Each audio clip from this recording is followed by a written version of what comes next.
आज संध्यारे उद्घाटित हेब पारादीप कलिंग बालीजात्रा। मुख्यमंत्री मोहन चरण माझी या उद्घाटन करने सह आसंताकाली सकाळू पारादीप बंदरर बोईत बंदाण कार्यक्रम में जोगदेवे।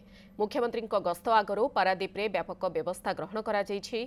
जिला प्रशासन सहित डीआईजी डॉ सत्यजित नायक, एसपी अंकित वर्मा, जिलापाल जे सोनाल एवं स्थानीय विधायक तथा शिल्प मंत्री संपत स्वाई प्रमुख कार्यक्रम समीक्षा करिसेंते। पारादीप गोपबंधु स्टाडियम रे अस्थायी हेलीपैड ठारू आरंभ करी समुद्रकूल, बिजु मैदान एवं नेहरू बंगला पर्यंत आलोकमाला, रास्ताघाट मरामती एवं वृक्षरोपण करा जायछि। बालीजात्रा पड़ियारे व्यवसायर पसरा मेलिबाकू आगुआ किछि व्यवसायी एठारे आसी पहुंचिथिबा बेले अनेक व्यवसायी सेमानक स्टॉल मध्य आगुआ बुकिंग करि सारिछन्ते। चलित वर्ष जिला एवं जिला बाहरर 21 प्लाटून पुलिस फोर्स मुतयन रहिबे बोली डीआईजी सूचना दैछन्ते।